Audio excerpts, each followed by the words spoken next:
Greetings, Patrick here. Have Cheetah will view, and we are here for a review, a Tubi movie review, as a matter of fact.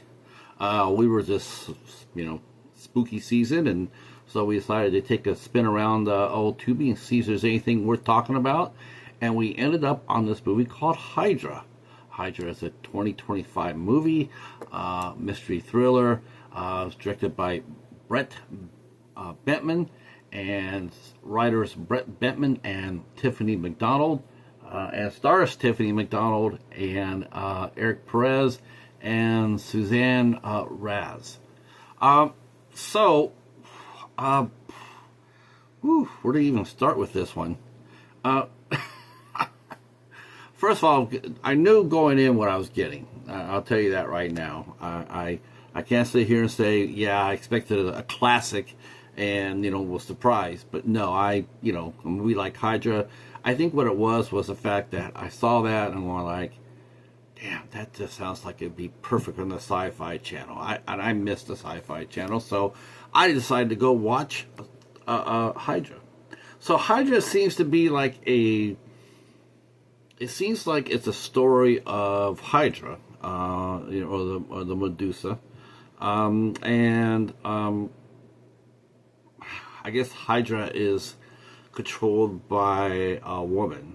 I seem to remember in Hydra, in Greek history, she was controlled by the Medusa. And anyway, so I think that's what we're getting here.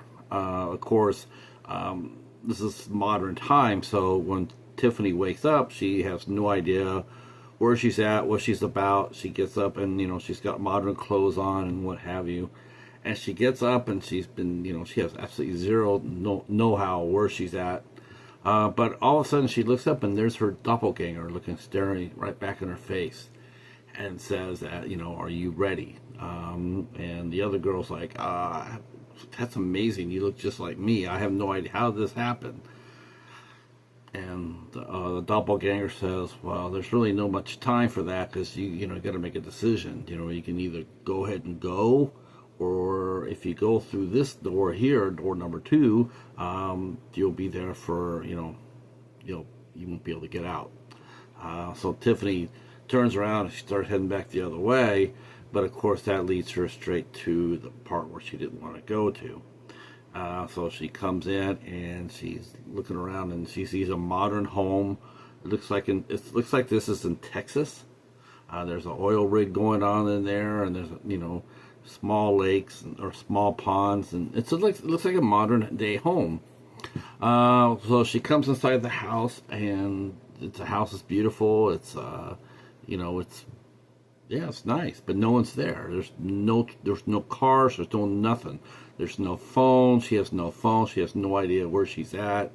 But then mysteriously, strangers start appearing that come into play, and we see the first one is the lady named Rainey, and we find out that if you speak in a normal voice in this house, an alarm will go off, like a smoke detector.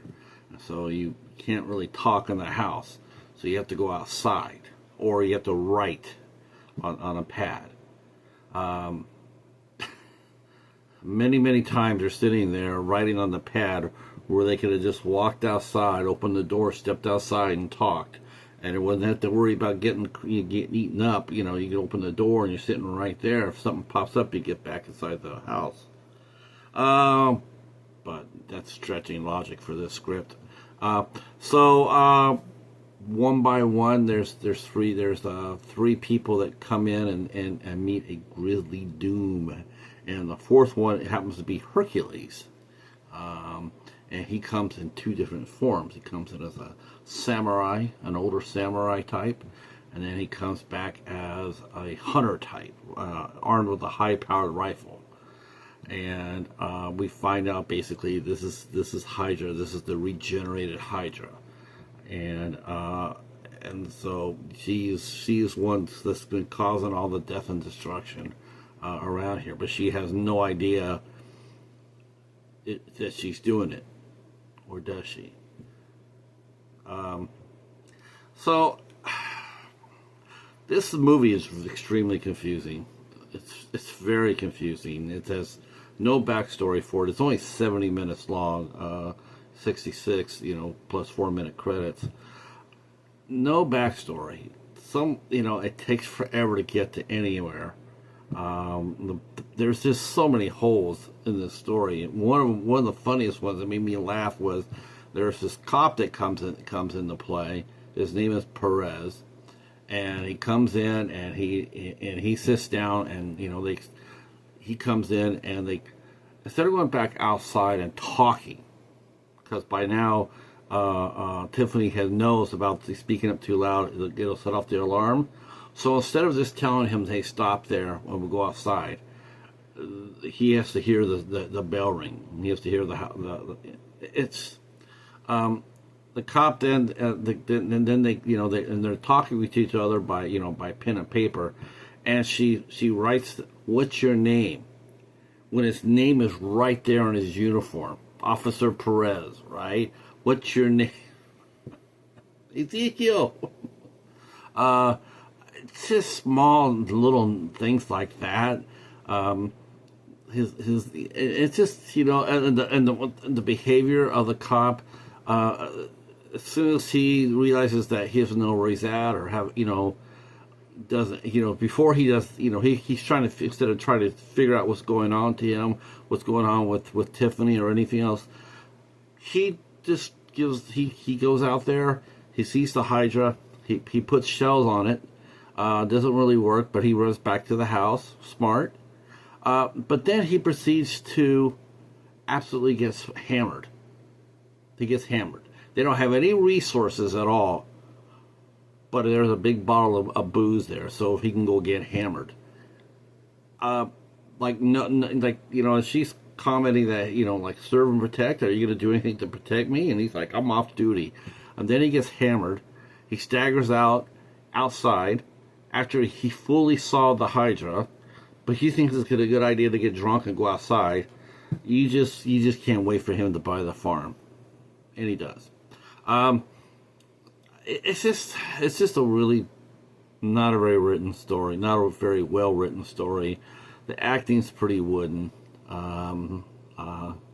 It could have been interesting. It could have been. The Hydra is exactly what you expect from a sci-fi movie. The special effects are grade Z. It's 1 minute the snake looks as big as a regular snake, and then it wants to be a gigantic one, and it shows the same shots over and over, recycles the same shots. It doesn't. It's just goofy. But did I like it? No, I didn't like it. But I did like the Hydra itself. I liked the snake. I thought that brought me back to Sci-Fi Channel. I'm like, man, this is something we would have saw on a Saturday night. So I can't fault the production company for that. Tiffany McDonald and Bentman happen to be married in real life, and they run a couple of production companies, and they make a prolific amount of films. I'm sure I'm going to see a lot more on Tubi, but they make a prolific amount of films. Brent does the writing, and him and Tiffany do the producing together, and sometimes she acts in the films.